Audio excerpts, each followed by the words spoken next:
الحمدللہ رب العالمین والصلاة والسلام علی محمد الامین فاعوذ باللہ من الشیطان الرجیم بسم اللہ الرحمن الرحیم۔ خواتین و حضرات، ہم سورہ انعام کی آیت 122 سے درس کی ابتدا کر رہے ہیں۔ اس سے پیچھے یہ بیان ہوا کہ شرک بدعات کو پیدا کرنے کا باعث بن جاتا ہے۔ یہ بدعات مشرکانہ مذاہب میں شریعت کی صورت اختیار کر لیتے ہیں،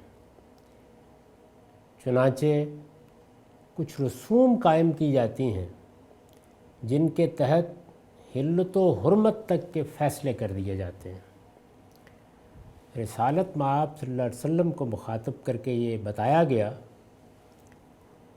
کہ آپ شرک کی بھی صاف صاف تردید کر دیجئے، اس لیے کہ یہی دین کی دعوت کا محور ہے، اور ان بدعات کے بارے میں بھی واضح کر دیجئے کہ ان کے ساتھ کسی مصالحت کا کوئی سوال نہیں ہے۔ اور پھر بڑی تہدید کے انداز میں بات یہاں ختم کی تھی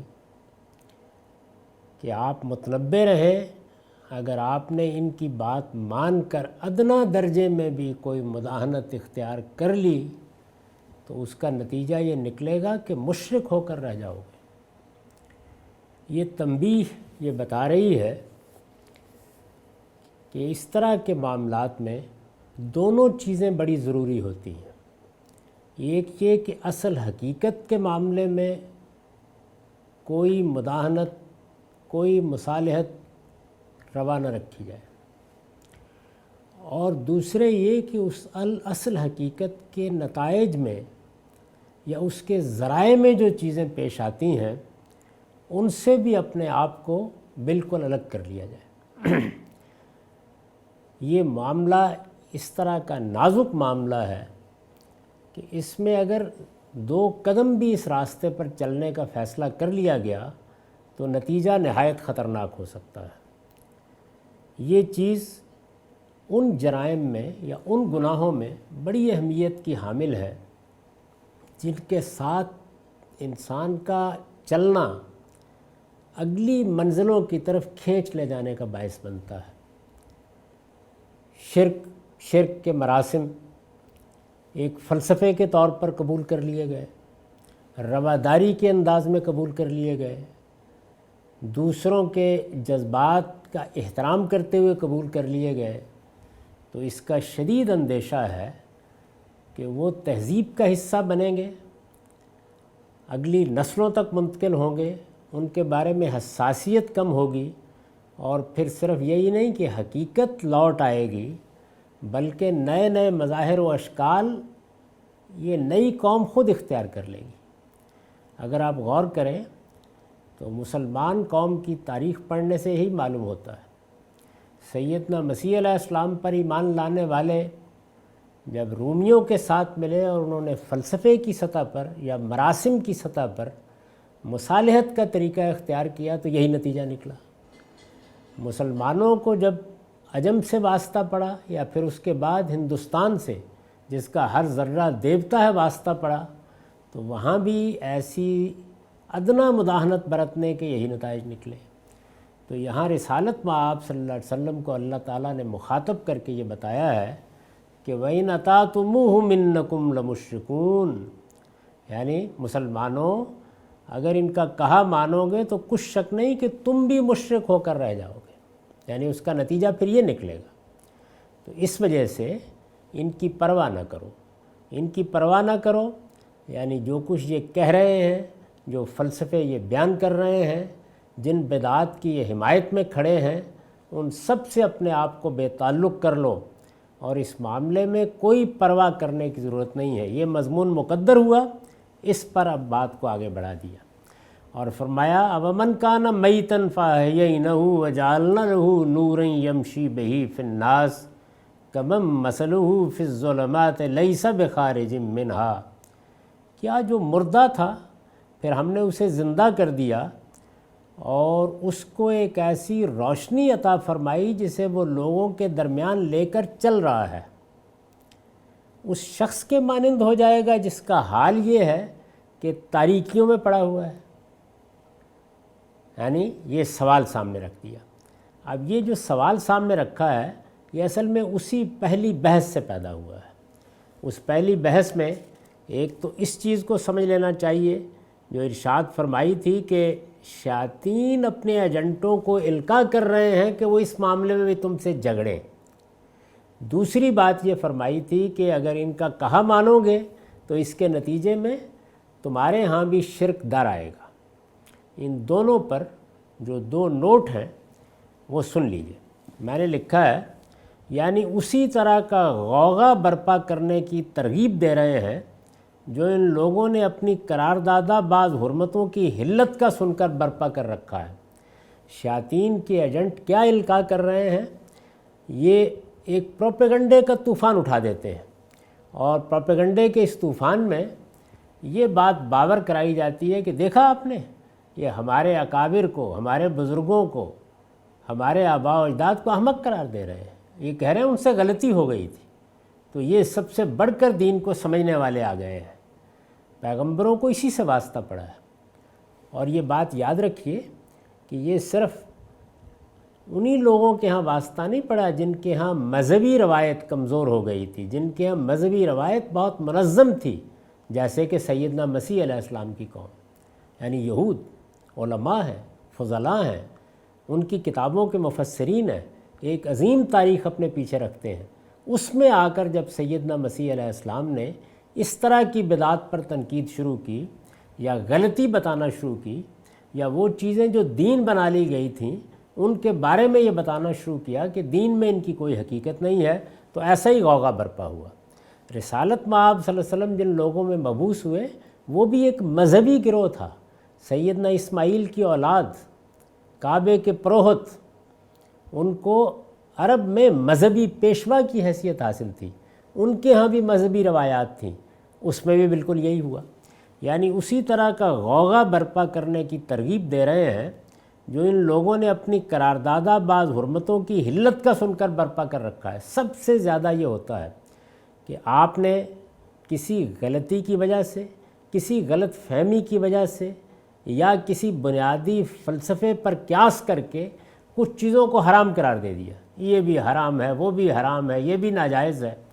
اب جب خدا کا بندہ اٹھا اور اس نے اللہ کی طرف سے روشنی پا کر یہ بتایا کہ یہ حرمتیں جس طرح بیان کی جا رہی ہیں ایسے نہیں ہیں، ان کی کوئی اصل نہیں ہے، ان کی کوئی بنیاد نہیں ہے، یا ان کو بیان کرنے میں یہ غلطی ہو رہی ہے، یا ان میں قیاس کی بنیادیں درست نہیں ہیں، یا ان میں جن چیزوں سے استدلال کیا جا رہا ہے وہ درست نہیں ہے، جیسے ہی یہ بات کی جائے گی تو اس میں پروپیگنڈے کا طوفان یہ اٹھا ہے کہ دیکھیے یہ تو بہت آسان کر دیا نا انہوں نے معاملہ، ہر حرام چیز کو حلال قرار دیتے چلے جا رہے ہیں۔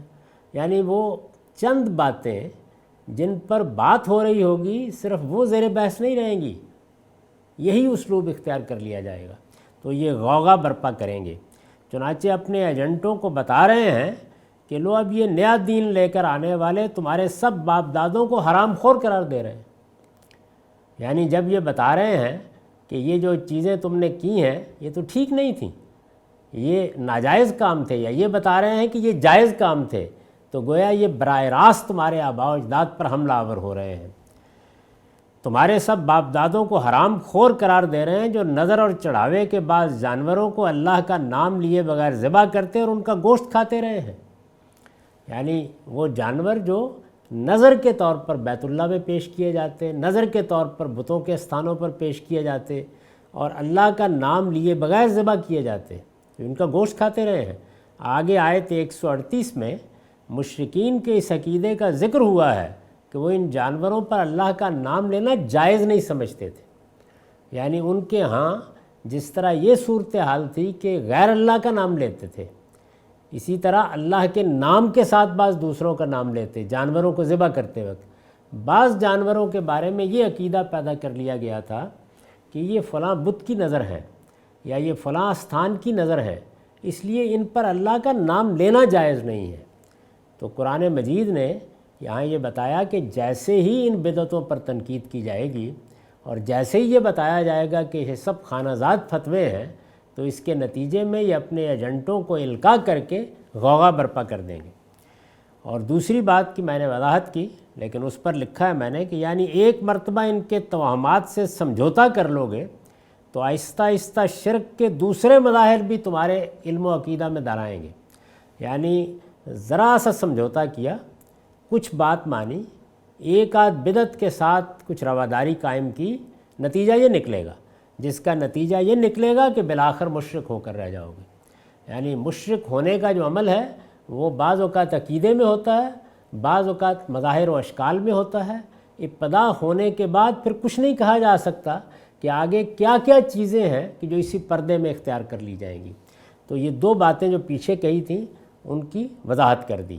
اب اس پر میں نے عرض کیا کہ یہ بات اٹھائی ہے کہ ان کی پرواہ نہ کرو، اور پھر یہ سوال کیا ہے کہ کیا جو مردہ تھا پھر ہم نے اسے زندہ کر دیا اور اس کو ایک ایسی روشنی عطا فرمائی جسے وہ لوگوں کے درمیان لے کر چل رہا ہے۔ یعنی ایک طرف ایک شخص ہے، اس کو زندگی عطا ہوئی، اس کے ہاں بھی کچھ نہیں تھا، گویا وہ مردہ تھا، ہم نے اسے زندہ کیا، روشنی عطا فرمائی، اب وہ لوگوں کے درمیان لے کر چل رہا ہے۔ اور دوسری جانب وہ شخص ہے، اس شخص کے مانند ہو جائے گا جس کا حال یہ ہے کہ تاریکیوں میں پڑا ہوا ہے۔ کمم مثلہ فی الظلمات لیس بخارج منہا، کسی طرح سے ان سے نکلنے والا نہیں ہے۔ یعنی کیا یہ دونوں برابر ہو جائیں گے؟ اس پر البیان کا نوٹ ہے، یہ ایمان والوں کی تمثیل ہے۔ یعنی یہ جو فرمایا کہ مردہ تھے زندہ کر دیے، ظاہر ہے کہ رسالت مآب صلی اللہ علیہ وسلم سے پہلے جو لوگ مذہبی معاملے میں گویا کہ اپنا سب کچھ کھو بیٹھے تھے، راستہ نہیں مل رہا تھا، قرآن مجید نے اس میں دو بڑے گروہوں تک کی تصویر کھینچ دی ہے سورہ فاتحہ میں، کہ ایک طرف وہ ہیں کہ ایسی سرکشی میں مبتلا ہوئے کہ خدا کے غضب کے مستحق ہو گئے، اور دوسری طرف وہ ہیں کہ ایسی بھول بھلیا میں الجھے کہ اب ان کے ہاں گمراہی کے سوا کوئی راستہ نہیں ہے۔ تو یہ صورتحال تو اہل کتاب کی تھی، اس پر قیاس کیا جا سکتا ہے کہ بنی اسماعیل کا کیا حال ہوگا۔ تو اس کے مقابل میں ظاہر ہے کہ جن لوگوں نے پھر ایمان قبول کیا تو گویا مردہ تھے، خدا نے ان کو زندہ کر دیا۔ وہ حقیقت سے ناآشنا تھے، انہیں حقیقت سے آگاہی بخش دی۔ وہ تاریکی میں تھے، اللہ تعالیٰ ان کو روشنی میں لے آیا۔ یہ ایمان والوں کی تمثیل ہے۔ مطلب یہ ہے کہ جن پر کفر و جہالت کی موت طاری تھی، پھر اللہ تعالیٰ نے انہیں ایمان کی زندگی بخشی۔ یعنی یہاں جو مردہ تھے زندہ کر دیا، تو یہ گویا ایک طرح کا مجازی اسلوب ہے۔ مردہ اس اعتبار سے کہ ایمان نہیں تھا، ایمان کے حقائق سے واقفیت نہیں تھی، ہر طرف خلجان اور تردد تھا، بات واضح نہیں تھی، لگتا تھا بند دروازے ہیں۔ اس کی بعض تصویریں ہیں جو عرب جاہلی کی تاریخ میں ملتی ہیں کہ بعض سلیم الطبع لوگ بھی جو بت پرستی میں مبتلا نہیں تھے، کعبے کی دیوار سے ٹیک لگا کے بیٹھ جاتے اور یہ کہتے کہ پروردگار یہ سب تو غلط ہے، صاف نظر آ رہا ہے کہ غلط ہے، ضمیر کہتا ہے کہ غلط ہے، فطرت کہتی ہے کہ غلط ہے، عقل شہادت دیتی ہے کہ غلط ہے، لیکن تیری سیدھی راہ کون سی ہے یہ کچھ سمجھ میں نہیں آ رہا، یہ جاننا مشکل ہو رہا ہے۔ تو ظاہر ہے کہ یہ وہ حالت ہے جس کو بیان کیا ہے کہ مردہ تھے، ایمان کی زندگی بخشی، اور ان کی رہنمائی کے لیے ایک ایسی کتاب انہیں عطا فرمائی جس کی روشنی میں اب وہ حق و باطل کو الگ الگ دیکھ سکتے۔ یہ کہا نا، اس کو ایک روشنی عطا فرمائی، وَجَعَلْنَا لَهُ نُورًا يَمْشِي بِهِ فِي النَّاسِ۔ اب وہ اس روشنی کو لے کر جیسے آدمی کے ہاتھ میں شمع ہو، لوگوں کے درمیان چل رہے ہیں۔ یعنی نہ صرف یہ کہ ان کو روشنی ملی ہے، بلکہ ایسی روشنی ملی ہے کہ وہ لوگوں کے لیے بھی تاریکیوں کو دور کرنے کا باعث بن سکتی ہے، جس کی روشنی میں اب وہ حق و باطل کو الگ الگ دیکھ سکتے، حق کے راستے پر چل سکتے اور دوسروں کی بھی یہی راہ دکھا سکتے۔ ایسی روشنی ان کو ملی ہے۔ تو یہ قرآن مجید ہم مسلمانوں کے لیے بھی یہ اللہ تعالیٰ کی سب سے بڑی نعمت ہے جو اس نے ہمیں عطا فرمائی ہے۔ یعنی آدمی اگر علم کی دنیا میں کھڑا ہو، ایک طرف اس کے سامنے فلسفے کی پوری تاریخ ہو، دوسری جانب اس کے سامنے صوفیانہ مذاہب کی تاریخ ہو، تیسری جانب اوہام و ظنون سے پیدا ہونے والے نقطۂ نظر کی تاریخ ہو، اس میں جب وہ قرآن مجید کو کھڑا ہو کے پڑھتا ہے تو یہ معلوم ہوتا ہے کہ جیسے آفتاب نکل آیا، تاریکیوں میں آفتاب نکل آیا ہے۔ ہر چیز بالکل واضح، ہر چیز بالکل اپنے مقصد سے جڑی ہوئی، یعنی کہیں ابہام نہیں، کہیں تردد نہیں، ایک واضح نقطہ نظر۔ ذات خداوندی یہ ہے، اس کے صفات یہ ہیں، اس کے سنن یہ ہیں، وہ تمہارے ساتھ ایسے معاملہ کرتا ہے، یہ دنیا یہ ہے، تمہاری پیدائش اس طرح ہے، اس کے نتائج یہ نکلنے والے ہیں، یہ زندگی اس طرح ہے، اس زندگی کی حقیقت یہ ہے، اس کا مقصد یہ ہے۔ ایک ایک سوال جس کا جواب پانے کا کوئی راستہ انسان کو نہیں مل سکا۔ یعنی اگر آپ فلسفے اور صوفیانہ مذاہب کی تاریخ سے واقف ہیں تو یہ حقیقت ہے کہ کسی ایک سوال کا جواب بھی نہیں مل سکا کہ جس میں یقین کے مقام پر کھڑا ہو کر آدمی کہہ سکے کہ ہاں بات یوں ہے۔ یعنی کیا شعور اصل ہے؟ بہت سے فلسفی بیان کریں گے، لیکن آخری نتیجہ کیا ہے؟ کیا مادہ اصل ہے؟ بہت سے لوگ استدلال کریں گے، کیا اس پر اتفاق ہو گیا ہے؟ انسان کے اخلاقی احساس کی بنیاد کیا ہے؟ تجربہ، معاملات، زندگی کا سفر، فکری اور ذہنی ارتقاء، یا اللہ تعالیٰ کا دیا ہوا علم؟ انسان کے علم کی نوعیت کیا ہے؟ اندر ہے یا باہر سے پیدا ہوتا ہے اور تجربات و مشاہدات کے نتیجے میں آگے بڑھتا ہے؟ یہ جتنے بڑے بڑے سوالات ہیں، اگر آپ دیکھیں تو ایسا نہیں کہ ان کے جواب دینے کی لوگوں نے کوشش نہیں کی، ان کے جواب پانا ناگزیر ہے۔ ان کا جواب پائے بغیر انسان کی عقل مطمئن نہیں ہو سکتی۔ انسانوں میں سے جو ذہین لوگ ہیں، ناگزیر ہے کہ وہ ان کا جواب پائیں، اس کے بعد ہی وہ زندگی کو ایک ربط و نظام کے ساتھ دیکھ سکتے ہیں۔ لیکن کیا مل گیا؟ کیا پا لیا؟ ایسا نہیں ہے۔ یہ صرف قرآن مجید ہے کہ جس کو آپ جب کھولتے ہیں تو معلوم ہوتا ہے کہ وہ ان تمام سوالوں کے جواب میں ایسا نہیں ہے کہ کچھ فلسفیانہ قسم کے مباحث سامنے رکھ دیتا ہے آپ کے کہ آپ اس کی بنیاد پر رائے قائم کر لیں۔ نہیں، اس میں خدا بولتا ہے، نظر آتا ہے کہ آسمان کا پروردگار ہے کہ جو ان معاملات میں ایک واضح حکم دے رہا ہے، واضح ہدایت دے رہا ہے، واضح فیصلہ سنا رہا ہے۔ اس کا ورڈکٹ، اس کا فتویٰ ہے کہ جس کے نتیجے میں روشنی روشنی پھیلتی چلی جاتی ہے۔ تو یہ اس کی تمثیل کی تھی کہ اب امن کانا میتن فاحییناہ وجعلنا لہ نورا یمشی بہ فی الناس کمن مثلہ فی الظلمات لیس بخارج منہا کذالک زین للکافرین ما کانوا یعملون۔ تم ان کی پرواہ نہ کرو، یہ مضمون مقدر ہے، میں نے اس کو کھول دیا۔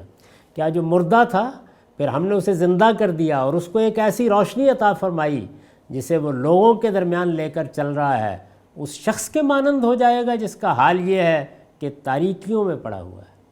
تاریکیوں میں پڑا ہوا ہے، یعنی ادھر روشنی کیا تھی؟ کتاب، ایمان، حقائق کا صحیح علم جو اس کتاب کے ذریعے سے، اس کتاب کو لانے والے پیغمبر کے ذریعے سے مل گیا۔ تاریکیاں، اس سے مراد میں نے لکھا ہے ظنون و اوہام اور خواہشات و بدعات کی وہ تاریکیاں ہیں جن کا ذکر اوپر ہوا ہے۔ پیچھے جو تاریکیاں بیان ہوئی ہیں یہ انہی کو یہاں ظلمات کہا ہے۔ یعنی جس وقت آدمی اپنے عقیدے اور اپنے نقطہ نظر کی بنیاد ظنون پر رکھتا ہے، گمانوں پر رکھتا ہے، قیاسات پر رکھتا ہے، اوہام پر رکھتا ہے، اور پھر انہی ظنون و اوہام کو پس منظر میں رکھ کر اپنی خواہشات کو شریعت اور مراسم کی صورت دے دیتا ہے، قانون کی صورت دے دیتا ہے، تو اس کے نتیجے میں جو تاریکیاں پیدا ہوتی ہیں ان کو یہاں فی الظلمات سے تعبیر کیا ہے، لیس بخارج منہا، ان سے نکلنے کی کوئی راہ نہیں ہوتی۔ تو ارشاد فرمایا کہ زین کذالک زین للکافرین ما کانوا یعملون، ان منکروں کے اعمال ان کے لیے اسی طرح خوشنما بنا دیے گئے۔ یعنی ان لوگوں نے جب یہ طریقہ اختیار کر لیا تو اس کا کیا نتیجہ نکلا؟ اس کا نتیجہ یہ نکلا کہ ظلمتیں ہی ان کے لیے روشنی بن گئیں۔ ان پر بھی البیان کے 2 نوٹ ہیں۔ یہ پہلی بات جو فرمائی کہ کسی طرح ان سے نکلنے والا نہیں ہے، اس پر میں نے لکھا ہے یہ تمثیل اہل ایمان کی حوصلہ افزائی کے لیے بیان کی گئی۔ مدعا یہ ہے کہ انہیں جو کچھ عطا ہوا ہے، یعنی یہ قرآن، یہ پیغمبر کی ہدایت، انہیں جو کچھ عطا ہوا ہے اسے وہ کوئی معمولی چیز نہ سمجھیں، اس کی قدر کریں اور اس کا زندگی بخش پیغام دوسروں تک پہنچائیں، اور ان لوگوں کی خرافات پر کان نہ دھریں جو اپنے کرتوتوں کی بنا پر اندھیروں میں ٹھوکریں کھانے کے لیے چھوڑ دیے گئے۔ یہ مطلب ہے اس بات کا کہ کسی طرح یہ تاریکیوں میں پڑے ہوئے ہیں اور تم روشنی میں آ گئے ہو، تو گویا یہ بتایا کہ جب یہ برابر نہیں ہو سکتے تو روشنی والوں اپنی روشنی کی قدر کرو، یہ دیکھو کیا نعمت تم کو عطا ہوئی ہے۔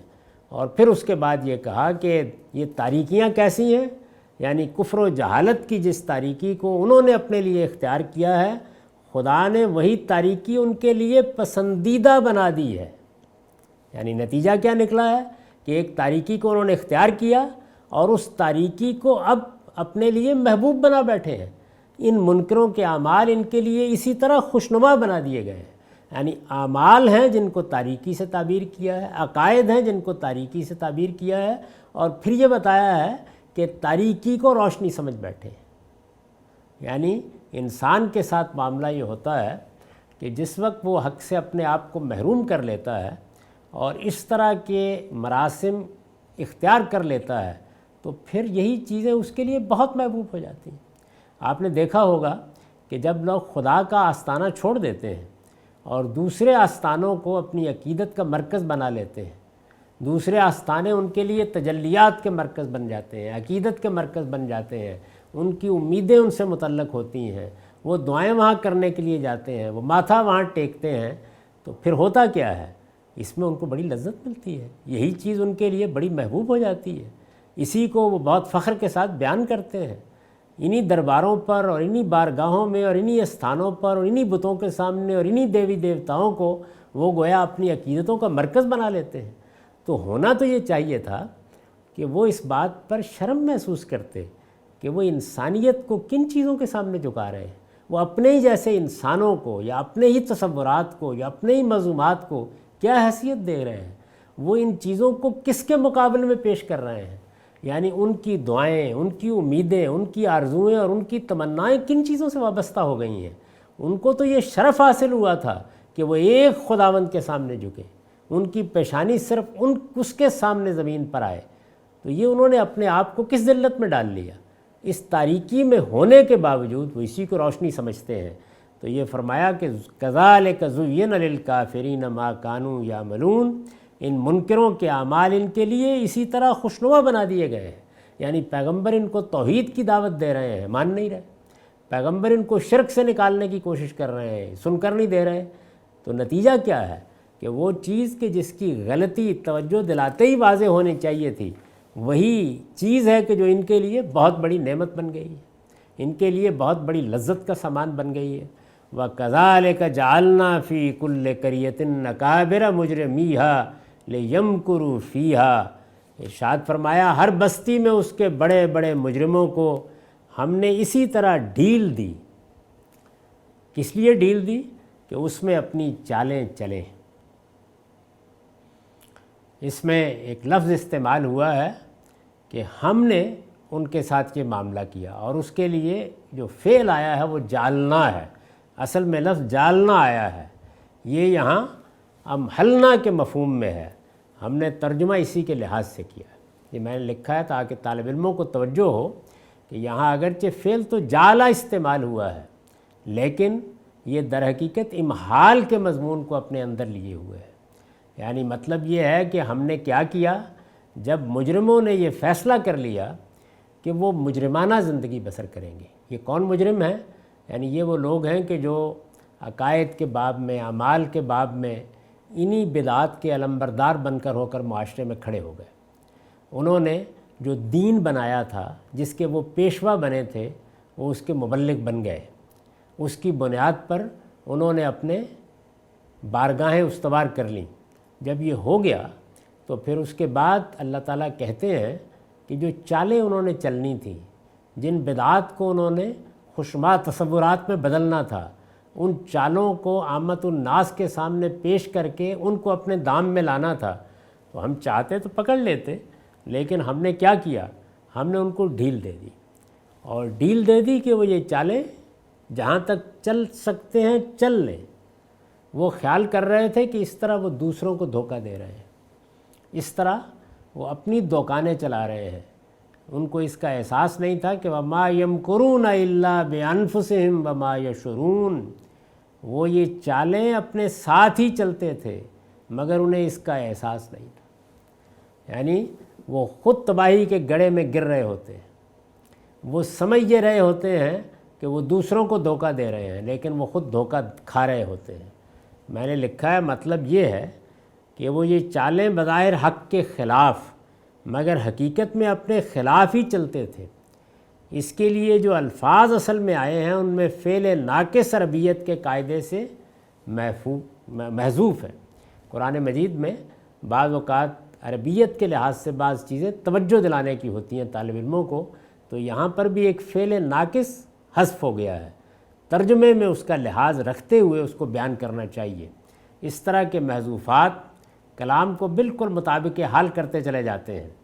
تو ارشاد فرمایا کہ وہ یہ چالیں اپنے ساتھ ہی چلتے تھے لیکن وما یشعرون، انہیں اس کا شعور نہیں تھا۔ چنانچہ آگے فرمایا کہ ہوتا کیا تھا، وَإِذَا جَاءَتْهُمْ آیَةٌ، جب ان کے سامنے کوئی آیت آتی، یعنی اب قرآن آ گیا، روشنی آ گئی، اللہ کا نور آ گیا، تو جب کوئی آیت سامنے آتی تو کہتے تھے وَإِذَا جَاءَتْهُمْ آیَةٌ قَالُوا لَن نُؤْمِنَ حَتَّىٰ نُؤْتَ مِثْلَ مَا أُوتِیَ رُسُلُ اللَّهِ، ہم ہرگز نہ مانیں گے جب تک وہی ہم کو نہ دیا جائے جو اللہ کے رسولوں کو دیا گیا ہے۔ یعنی اب دیکھیے کہ آیت آتی تھی تو آیت آ کے کیا کرتی تھی؟ کسی حقیقت کو واضح کرتی تھی، کسی غلطی پر متنبہ کرتی تھی، خدا کا پیغام لے کے آتی تھی۔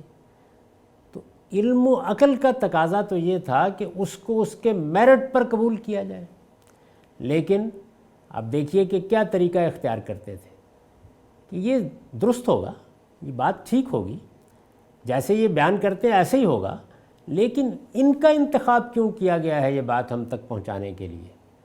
ہم تو اسی وقت مانیں گے کہ جیسے ان کو آسمان سے یہ خبر دی گئی ہے ہمیں بھی دی جائے، ہمیں بھی براہ راست بتایا جائے۔ تو یہ ایک چال کی پھر مثال دی ہے جو وہ چلتے تھے۔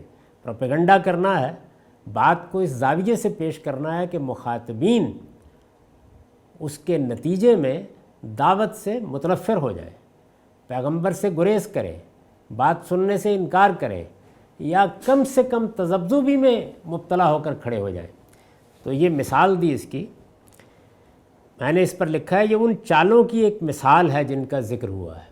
یعنی پیچھے بیان کیا نا کہ ہم نے بڑے بڑے مجرموں کو مہلت دے رکھی ہے، ڈھیل دے رکھی ہے کہ وہ یہ کریں، چالیں چلیں۔ یہ تبصرہ کر دیا تھا کہ وہ چالیں یہ اپنے ساتھ ہی چلتے تھے، یعنی ایسا نہیں ہے کہ وہ چالیں ان کے کام آئیں، آخر میں نتیجہ انہی کے خلاف نکلا، لیکن بہرحال چلتے تھے، انہیں اس کا احساس نہیں تھا۔ آپ یہ بیان کیا ہے کہ اس کا ظہور کیسے ہوتا ہے، تو ارشاد فرمایا کہ یہ چالیں ایسے چلتے تھے کہ ایک آیت آ گئی تو اس کے جواب میں یہ عذر پیش کر دیا۔ استاذ امام لکھتے ہیں ٹھیک یہی بات جیسا کہ قرآن میں تفصیل سے بیان ہوئی قریش کے اکابر کہتے تھے۔ یہ قرآن نے ماضی کا حوالہ دیا ہے، لیکن قریش کے اکابر، قریش کے بڑے لوگ جن کا اوپر ذکر ہوا ہے نا، مختلف قوموں کے اکابر مجرمیہ، تو قریش میں جو اکابر تھے وہ بھی بالکل ایسی ہی بات کرتے تھے۔ ان کو بھی وہی گھمنڈ تھا جو ان کے پیش رو مستکبرین اور مکذبین انبیاء کو تھا، یعنی ان سے پہلی قوموں میں، ان کے پیش رو ان سے پہلی قوموں میں جو انبیاء علیہم السلام کی تکذیب کرنے والے، ان کو جھٹلانے والے آئے، یا اللہ کی دعوت کے مقابلے میں، پیغمبروں کی دعوت کے مقابلے میں استکبار اختیار کرنے والے آئے، ان کا گھمنڈ بھی وہی تھا کہ اگر خدا کسی کو رسالت ہی دینے والا تھا تو کیا اس تاج کے لیے اس کو انہی کا سر موضوع نظر آیا؟ انہی کا سر یعنی محمد صلی اللہ علیہ وسلم، رسالت مآب صلی اللہ علیہ وسلم کے اوپر اس طرح طنز کرتے، اس طرح تعریض کرتے، آخر مکے یا طائف کے کسی سردار پر اس کی نظر کیوں نہ پڑی؟ یعنی اللہ تعالیٰ نے فیصلہ کیا، چلو مان لیتے ہیں کہ وہ دنیا کی ہدایت کے لیے، یا اہل عرب کی ہدایت کے لیے، یا ہم قریش مکہ کی ہدایت کے لیے، یا بنی اسماعیل کی ہدایت کے لیے کوئی کتاب نازل کرنا چاہتا ہے، تو یہاں کیا عتبہ نظر نہیں آیا، شیبہ نظر نہیں آیا، ابو الحکم نظر نہیں آیا، ابو سفیان نظر نہیں آئے؟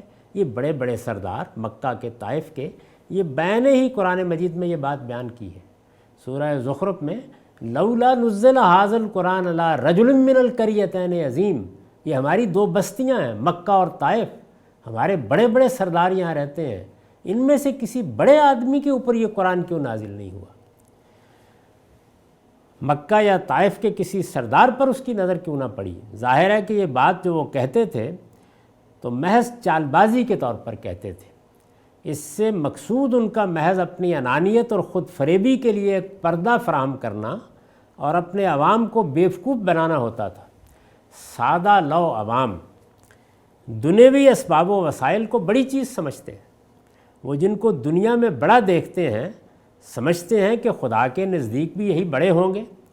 اس ذہن کے لوگ آسانی سے اس قسم کے چکموں میں آ جاتے ہیں، اسی وجہ سے قرآن نے اس بات کو مکر سے تعبیر کیا ہے۔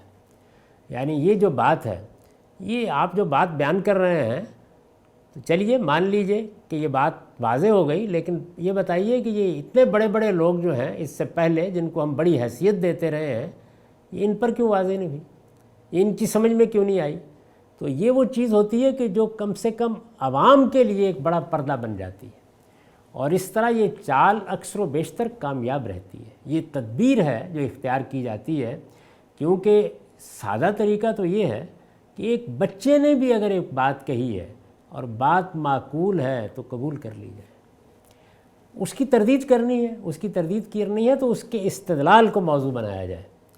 یعنی اگر تو کسی نے ایک بات کہہ دی ہے اور ایسے ہی کہہ دی ہے تو نظر انداز کر دیجئے، لیکن اگر وہ دلیل کے ساتھ یہ کہہ رہا ہے، آپ اس کو اس زمانے میں لے آئیے، وہ بتا رہا ہے یہ اللہ کی کتاب میں ہے، وہ یہ کہہ رہا ہے یہ رسالت مآب صلی اللہ علیہ وسلم کا ارشاد ہے، وہ یہ کہہ رہا ہے دیکھیے اس کو سمجھنے میں یہ غلطی لگی ہے، اس میں یہ مسئلہ پیدا ہو جاتا ہے، تو یہ ہو سکتا ہے کہ وہ بالکل غلط کہہ رہا ہو، لیکن اس کے جواب میں یہ کچھ کہنے کی کیا ضرورت ہے؟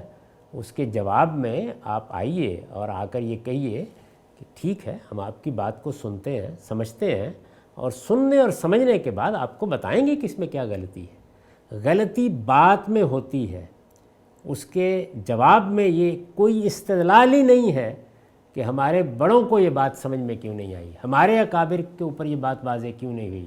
اور ظاہر ہے کہ یہاں بات کے سمجھ میں آنے کا مسئلہ ہے، رسالت مآب صلی اللہ علیہ وسلم کے بعد کسی حقیقت کے واضح ہو جانے کا مسئلہ ہے، اور اس وقت اللہ کی روشنی ملنے کا مسئلہ تھا۔ چنانچہ انہوں نے کیا کہا کہ ہمارے ہاں کے بڑے دانشور ہیں، ہمارے ہاں کے اکابر ہیں، ہمارے سردار ہیں، ہم نے ان کو اپنے سر کا تاج بنایا ہوا ہے، انہی کے ساتھ ہمارا معاشرہ قائم ہے۔ تو اللہ تعالیٰ کو اگر یہ قرآن نازل کرنا تھا اور یہ حق واضح کرنا تھا اور کسی غلطی پر تنبیہ کرنی تھی تو ان کا انتخاب ہوتا، ان کے بتانے کے بعد کون انکار کرتا؟ جد و جہد کی ضرورت ان کو پیش آتی، ان میں سے کسی بڑے کا انتخاب کر لیا ہوتا، ہمارے اکابر کے سر پر یہ تاج رکھ دیا ہوتا تو وہ بیان کرتے، ہم پہلے ہی ان کی پیروی کر رہے ہیں، سنتے، مانتے، سر تسلیم خم کرتے۔ اب یہ دیکھیے نا کہ ہمارے اندر کے ایک شخص کو جس کی وہ حیثیت ہی نہیں ہے، اس کو یہ بتایا جا رہا ہے کہ اللہ نے پیغمبری کے منصب پر فائز کر دیا ہے۔ تو وہاں یہ استدلال، اور رسالت مآب صلی اللہ علیہ وسلم کے بعد یہ استدلال کہ آپ کون ہوتے ہیں، آپ کی کیا حیثیت ہے، ذرا بتائیے تو صحیح۔ یہ بڑے بڑے لوگ، یہ ہمارے مدارس، یہ ہماری خانقاہیں، یہ ہمارے پیشوا، یہ ہمارے مشائخ، یہ ہمارے بڑے لوگ، ان لوگوں کی سمجھ میں یہ بات نہیں آئی۔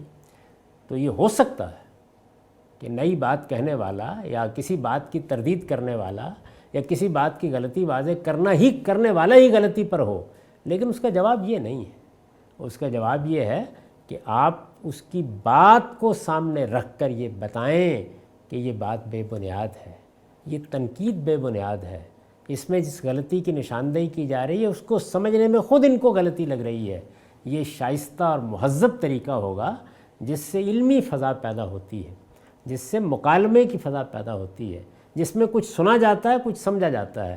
لیکن اگر جواب میں بنیاد وہ اختیار کر لی جائے تو پھر اس کے بعد بات کرنی ممکن نہیں ہوتی۔ ہاں البتہ سادہ لو عوام کو دھوکے میں ڈال دینا یہ بالکل ممکن ہو جاتا ہے، کیونکہ ان کے لیے یہ استدلال بڑا استدلال بن جاتا ہے، اور وہ یہ خیال کرتے ہیں کہ یہ بات تو ٹھیک کہہ رہے ہیں، یعنی قرآن کو نازل ہونا تھا، اللہ تعالیٰ کو پیغمبری کے لیے منتخب کرنا تھا، تو کتنا آسان معاملہ ہوتا کہ ہمارے کسی بڑے کا انتخاب کر لیا جاتا، ہم پہلے ہی ان کی بات مان رہے تھے۔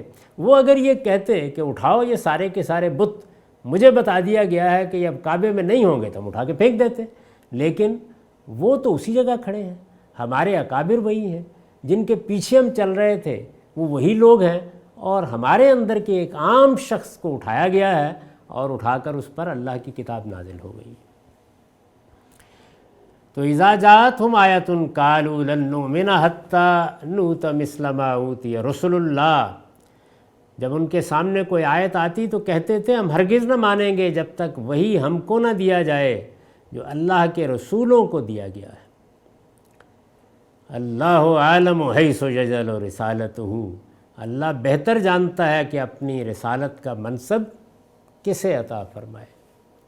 یہ بڑا سخت جملہ ہے، یعنی جب یہ کہا تو جواب دیا اس کا، اللہ عالم حیث یجعل رسالتہ، اللہ بہتر جانتا ہے کہ اپنی رسالت کا منصب کسے عطا فرمائے۔ میں نے لکھا ہے یہ جواب اگرچہ لفظاً سخت نہیں ہے لیکن معنی کے لحاظ سے دیکھا جائے تو نہایت سخت ہے۔ استاذ امام امین احسن اصلاحی نے وضاحت فرمائی ہے، وہ لکھتے ہیں مطلب یہ ہے کہ یہ منصب رسالت ایسی چیز نہیں ہے کہ جس کا اہل ہر کس و ناقص بن جائے۔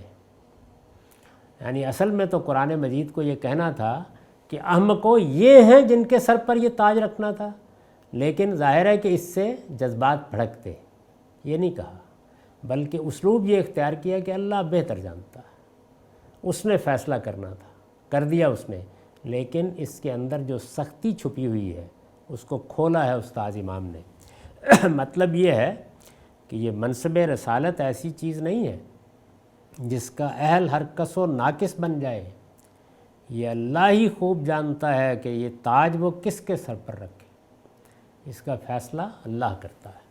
یہ اللہ ہی خوب جانتا ہے کہ وہ یہ تاج وہ کس کے سر پر رکھے، یہ مخمل اور زرپفت کی جھول نہیں ہے جو بسا اوقات گدوں پر بھی نظر آ جاتی ہے۔ یعنی کہنے کو تو بعض شوقین لوگ اپنے گدوں پر بھی جھول ڈالنے کے لیے کمخاب اور ریشم لے آتے ہیں۔ یہ مخمل اور زربفت کی جھول نہیں ہے جو بسا اوقات گدوں پر بھی نظر آ جاتی ہے، بلکہ یہ خلعت الہی اور تشریف آسمانی ہے جو انہی کو نصیب ہوتی ہے جن کا انتخاب اللہ تعالیٰ فرمائے۔ یعنی یہ تاج معمولی تاج نہیں ہے، یہ کوئی دنیوی چیز نہیں ہے۔ حق کا مل جانا، صحیح بات کا واضح ہو جانا، کسی بڑی حقیقت کا کھل جانا، اللہ کی روشنی مل جانا، اور جب پیغمبر آتے تھے تو اللہ کی کتاب، اللہ کی وحی، یہ کوئی معمولی چیز ہے؟ تو اللہ بہتر جانتا ہے۔ یعنی تم سمجھتے ہو کہ اللہ تعالیٰ نے یہ فیصلہ ایسے ہی کر دیا ہے، وہ جانتا ہے کہ وہ کیا ہستی ہے، وہ کیا شخصیت ہے، تم اپنے پیمانوں سے دیکھ رہے ہو۔ تمہارے بڑے لوگوں کو بڑا جاننے کے اپنے معیارات ہیں، اللہ کے معیارات اور ہیں۔ وہی فیصلہ کرتا ہے کہ یہ تاج اس نے کس کے سر پر رکھنا ہے، اور اس نے ٹھیک رکھا ہے۔ یہ پوری بات گویا اس کے اندر مضمر ہے۔ اللہ بہتر جانتا ہے کہ اپنی رسالت کا منصب کسے عطا فرمائے۔ سَيُصِيبُ الَّذِينَ أَجْرَمُوا صَغَارٌ عِندَ اللَّهِ وَعَذَابٌ شَدِيدٌ بِمَا كَانُوا يَمْكُرُونَ۔ کیا کہنے ہیں اس کے؟ ارشاد فرمایا کہ اللہ کے ہاں یہ مجرم عنقریب اپنی مکاریوں کی پاداش میں ذلت سے اور سخت عذاب سے دوچار ہو جائیں گے۔ اب یہ دیکھیے یہاں جرم کیا بیان کیا ہے؟ مکاریاں، یعنی ان لوگوں نے چالیں چلی ہیں، یہ لوگوں کو برگشتہ کرنے کے لیے اس طرح کے استدلال گھڑ رہے ہیں، ایسی چیزیں بیان کر رہے ہیں۔ یہ فرمایا اس کے اوپر، اور پھر اسی بات کی طرف لوٹیے کہ کتنی سختی کے ساتھ یہ کہا تھا کہ اللہ بہتر جانتا ہے۔ اس سے مزید یہ معلوم ہوا، میں نے لکھا ہے، کہ اللہ تعالیٰ اس منصب کے لیے منتخب بھی انہی کو فرماتا ہے جو استاذ امام کے الفاظ میں اپنی صلاحیت اور خوبیوں کے لحاظ سے نوع انسانی کے گلے سرسبد، نخل فطرت کے بہترین ثمر اور کمال انسانیت کا مظہر اتم ہوتے ہیں۔ یعنی جن کو پیغمبروں کی حیثیت سے منتخب کیا جاتا ہے وہ نوع انسانی کے گلے سرسبد ہوتے ہیں۔ یعنی نوع انسانی میں لیڈر ہیں، رہنما ہیں، دولت مند ہیں، اصحاب اقتدار ہیں۔ یہ ضروری نہیں ہے کہ یہ پھولوں کی اس ٹوکری میں سب سے بڑا اور سب سے نمایاں پھول ہوں۔ گلے سرسبد کچھ اور لوگ ہوتے ہیں، بعض اوقات ان پر نگاہ بھی نہیں پڑ رہی ہوتی۔ انسان کو جو فطرت دی گئی ہے، اس فطرت کے اوپر پھل آتا ہے، یہ نخل فطرت کا بہترین ثمر ہوتے ہیں۔ انسانیت اپنے اندر کمالات کے نصب و لعن رکھتی ہے، یہ اس کمال انسانیت کا مظہر اتم ہوتے ہیں۔ تو یہ اوصاف و صفات ہیں جن کو اللہ تعالیٰ دیکھتے اور پھر ان کا انتخاب کرتے ہیں، اور جو لوگ ان کے مقابلے میں یہ اعتراض کرتے اور یہ چالیں چلتے، فرمایا سیصیب الذین اجرموا الصغار، اللہ کے ہاں یہ مجرم عنقریب اپنی مکاریوں کی پاداش میں ذلت سے، صغار عند اللہ و عذاب شدید، اور سخت عذاب سے دوچار ہوں گے۔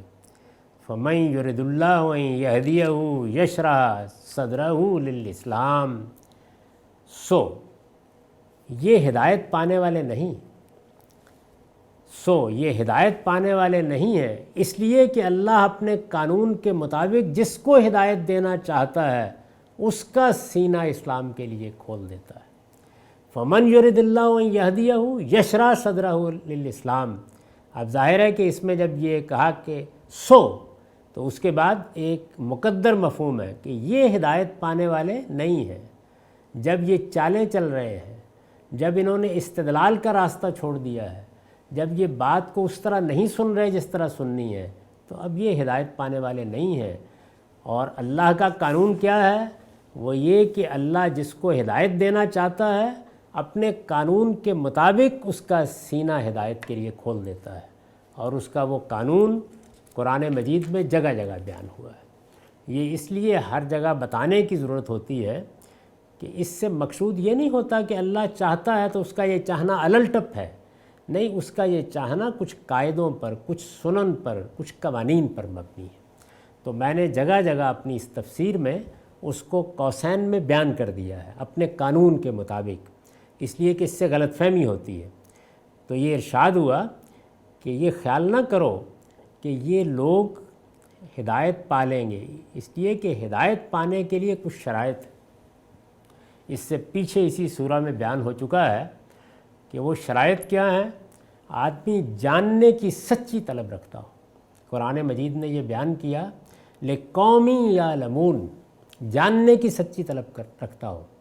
اچھا، اب جب جاننے کے لیے سچی طلب کے ساتھ وہ رجوع کرے گا تو بات کہی جائے گی تو سمجھنے کے لیے تیار ہو جائے، اس لیے کہ جو باتیں پہلے مانی جا رہی ہوتی ہیں ان کے مقابل میں جب کوئی بات آتی ہے تو رکاوٹ محسوس ہوتی ہے، بڑے سے بڑے شخص کو رکاوٹ محسوس ہوتی ہے، اچھے سے اچھے طالب علم کو رکاوٹ محسوس ہوتی ہے۔ اس لیے سمجھنے کے لیے تیار ہونا، سمجھنے کے لیے تیار ہونے کا مطلب ہے اپنے تعصبات کو تھوڑی دیر کے لیے ایک طرف رکھ دیجئے، تھوڑی دیر کے لیے مان لیجئے کہ دوسرے کی بات درست ہو سکتی ہے، اس کی بات کو توجہ سے سننے کے لیے تیار ہو جائیے، اس کے محرکات تلاش کرنے کی بجائے اس کی دلیل پر غور کیجئے۔ تو یہ ہے سمجھنے کے لیے تیار ہونا، لِقَوْمٍ یفقہون۔ اور پھر اتنا حوصلہ پیدا کیجئے کہ اگر بات سمجھ میں آ گئی تو مان لیں گے، یعنی آگے بڑھ کے کہیں گے کہ سبحان اللہ، یہ بات تو واضح ہو گئی، مانیں کیا ہے، رکاوٹ کیا ہے، ہم اس کو مانیں گے۔ تو یہ وہ قانون ہے جو اللہ تعالیٰ نے قرآن مجید میں بیان کیا ہے کہ بات کون لوگ مانیں گے جو ان مراحل سے گزر کر اس کو پانے کی کوشش کریں گے، وہی مانیں گے۔ تو یہاں یہ ارشاد ہوا کہ یہ جب اس راستے ہی کو چھوڑ چکے ہیں، یعنی ان کا مسئلہ اس وقت کیا ہے؟ مخاطب کو شکست کیسے دینی ہے، اس کی بد کیسے اڑانی ہے، لوگوں میں اس کو رسوا کیسے کرنا ہے، اس کے بارے میں غلط فضا کیسے تیار کرنی ہے، کیا الزامات لگانے ہیں جس میں لوگ اس کی بات سننے سے انکار کرنا شروع کر دیں۔ جب ساری یہ اسکیم یہ ہے تو پھر کیا ہے؟ پھر ایسی باتیں کہی جائیں گی کہ اللہ تعالیٰ نے یہ پیغام دینا تھا تو ہمارے کسی بڑے کا انتخاب کر لیا ہوتا، ہمارے اکابر پر یہ حقیقت واضح کی ہوتی، کچھ بھی تردد نہ ہوتا، وہ کہتے ہم مانتے، جن کے سامنے پہلے سر جھکائے ہوئے ہیں یہ بات بھی مان لیتے۔ لیکن یہ اللہ تعالیٰ نے کیا کیا؟ انہی کی سمجھ میں آئی، اچھا انہی پر الہام ہوا، پہلی بار انہی پہ واضح ہوئی، اور وہاں یہ کہ ہمارے اندر سے ایک عام سے آدمی کو، کوئی سردار نہیں ہے، کوئی لیڈر نہیں ہے، ہمارے زعماء میں سے نہیں ہے، انتخاب کر لیا۔ تو اللہ تعالیٰ نے تو انتخاب کیا انسانیت کے مظہر کمال انسانیت کے مظہر اتم کا، اللہ تعالیٰ نے تو انتخاب کیا اعلیٰ اخلاق کے اعتبار سے انسانیت کے گلے سرسبد کا، لیکن وہ اس کو اپنے دنیوی پیمانوں سے دیکھ رہے ہیں۔ تو اس لیے یہ کہتے ہیں کہ پھر یہ معاملہ ایسے کیوں نہیں ہوا، اور ایسا کیوں نہیں ہوا کہ اللہ تعالیٰ نے ہم میں سے ہر ایک تک پیغام پہنچا لیا ہوتا۔ تو ایک چیز، دوسری چیز، تیسری چیز، یعنی اصل بات زیر بحث ہی نہیں، اس پر کوئی گفتگو نہیں، استدلال زیر بحث نہیں، ایسی چیزیں تلاش کریں، دیکھیں کیا ملتی ہیں۔ کوئی ہے پتھر پھینکنے کے لیے تو اس کو تلاش کر رہے ہیں، لیکن بات کیا ہے، وہ بات کہاں سے کہی جا رہی ہے، وہ موضوع بحث نہیں۔ تو اللہ تعالیٰ کا یہ قانون جو ہے، اس کو بار بار قرآن میں اس لیے واضح کیا گیا کہ اللہ تعالیٰ کیا کرتے ہیں، اپنے قانون کے مطابق جس کو ہدایت دینا چاہتے ہیں، یعنی وہ ہدایت دینے کے لیے انتخاب کس کا کرتے ہیں، جو ان شرائط پر پورا اترتا ہے، یہ ان کا قانون ہے۔ میں نے لکھا ہے یعنی اپنے اس قانون کے مطابق کہ ہدایت وہی پائیں گے جو ہدایت کے سچے طالب ہوں گے۔ ہدایت کا سچا طالب ہونا، وہ تو تلاش کرتا پھرتا ہے کہ مجھے صحیح بات معلوم ہو، جگہ جگہ ہر دروازے پر دستک دیتا ہے، ہر پتھر کو الٹتا ہے کہیں راستہ ملے۔ ہدایت کا سچا طالب، اس میں وہ ساری چیزیں آپ سے آپ پیدا ہو جائیں گی۔ سچا طالب ہے تو جاننا چاہے گا، اور سچا طالب ہے تو بات سامنے آئے گی تو سمجھنا چاہے گا، اور سچا طالب ہے تو پانے کے بعد اس کو اپنے دامن میں کیوں نہیں لے گا، آگے بڑھ کے لے گا۔ یعنی اپنے اس قانون کے مطابق کہ ہدایت وہی پائیں گے جو ہدایت کے سچے طالب ہوں گے، اور جو ہدایت سے گریز و فرار کے راستے تلاش کرنے میں زندگی بسر کر دیں گے، وہ لازماً گمراہ کر دیے جائیں گے۔ یہ اللہ کا قانون ہے۔ تو اس قانون کا میں نے حوالہ دیا ہے اس لیے کہ اللہ اپنے قانون کے مطابق جس کو ہدایت دینا چاہتا ہے، اس کا سینہ اسلام کے لیے کھول دیتا ہے۔ اسلام اللہ کی ہدایت ہے، اللہ کی نعمت ہے۔ یعنی اللہ تعالیٰ نے اس دنیا میں انسان اپنے آپ کو دنیا کے حوالے کیا ہوتا ہے، انبیاء علیہم السلام کے ذریعے سے اس کو پیغام پہنچایا کہ تم اپنے آپ کو میرے حوالے کر دو۔ اسلام کا مطلب ہے حوالے کر دینا، سپرد کر دینا، اپنے آپ کو سرنڈر کر دینا، اللہ تعالیٰ کی نظر کر دینا۔ تو یہ اسلام کی حقیقت ہے۔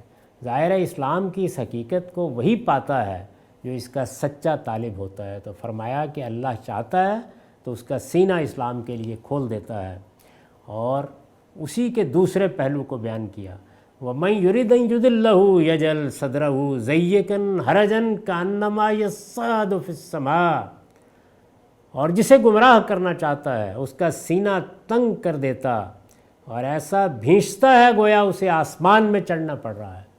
یعنی اس کے سامنے اسلام آتا ہے، اس کی دعوت آتی ہے، پیغمبر کی بات آتی ہے، تو معلوم ہوتا ہے کہ جیسے اسے کسی پہاڑ پر چڑھنے کی مشقت میں ڈال دیا گیا ہے، ایسی تنگی محسوس کرتا ہے۔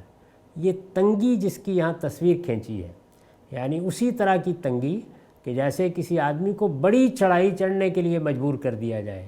یہ اصل میں ان رکاوٹوں کا بیان ہے جو انسان نے اپنے اندر چھپا رکھی ہوتی ہیں، وہی تعصبات، وہی مفادات، وہی انانیت، وہی غلط استدلال اور غلط بنیادیں، چونکہ وہ اس کے اندر اتر چکی ہوتی ہیں تو وہ فوری طور پر رد کرنے کے لیے آگے بڑھتا ہے۔ تو ارشاد ہوا کہ کذالک یجعل اللہ الرجس علی الذین لا یؤمنون، اللہ اسی طرح ان لوگوں پر ناپاکی مسلط کر دیتا ہے جو ایمان نہیں لاتے۔ یہ رجس، یہ ناپاکی کیا ہے؟ شرک، جس کا یہاں ذکر ہو رہا ہے۔ یعنی یہاں جو مخاطبین ہیں انہوں نے دین شرک کو اختیار کر رکھا ہے، وہ شرک ہی میں جی رہے ہیں، شرک ہی کو انہوں نے اپنے تمام بدعات کی بنیاد بنا رکھا ہے۔ تو فرمایا کہ یہ شرک آسانی سے نہیں آتا، یہ اس وقت آتا ہے جب اللہ تعالیٰ کی بنائی ہوئی فطرت کو انسان بگاڑ بیٹھتا ہے۔ جو اللہ نے روشنی اس کے اندر رکھی ہے اس کی ناقدری کرتا ہے، جو آواز اندر سے آتی ہے اس کو سننے سے انکار کرتا ہے، اس کے اندر عقل جیسی چیز ہے، چراغ راہ ہے، راہ دکھاتی ہے، وہ اس پر بھی پردے ڈال دیتا ہے، اور اپنی باغ، اپنی خواہشات، اپنی شہوات اور بدرجہ آخر ظنون و اوہام کے ہاتھ میں دے دیتا ہے۔ نتیجہ کیا نکلتا ہے؟ پھر شرک پیدا ہوتا ہے، پھر بدعات در آتی ہیں، پھر صحیح راستہ گم ہو جاتا ہے، پھر راہ نہیں ملتی، اور جب کوئی راہ دکھانے کے لیے آ جاتا ہے تو وہی خواہشات، وہی شہوات، وہی ظنون و اوہام رکاوٹ بن جاتے ہیں، اور ادھر سے استدلال ہوتا ہے، دلیل ہوتی ہے، دلیل کا جواب ممکن نہیں ہوتا، تو پھر اس طرح کی باتیں کہی جاتی ہیں کہ ہماری سمجھ میں بات کیوں نہیں آئی، اور یہ بات ہم تک کیوں نہیں نازل کی گئی، اور یہ قرآن ہمارے کسی بڑے پر کیوں نہیں آیا، اور ہم میں سے ہر ایک کو کیوں نہیں دے دیا گیا۔ پھر یہ چالیں چلنے کی انسان کوشش کرتا ہے۔ تو گویا مخاطبین کی نفسیات کا تجزیہ کر کے بتا دیا کہ اللہ تعالیٰ کی ہدایت پانی ہے تو یہ رکاوٹیں دور کرو، اپنے آپ کو درست کرو، صحیح مقام پر کھڑے ہو جاؤ، اور صحیح مقام وہی کہ ہدایت کے سچے طالب بن جاؤ۔ یہ بن جاؤ گے تو یہ راستہ تم پر کھل جائے گا۔ اقول قولی ھذا واستغفر اللہ لی ولکم ولسائر المسلمین۔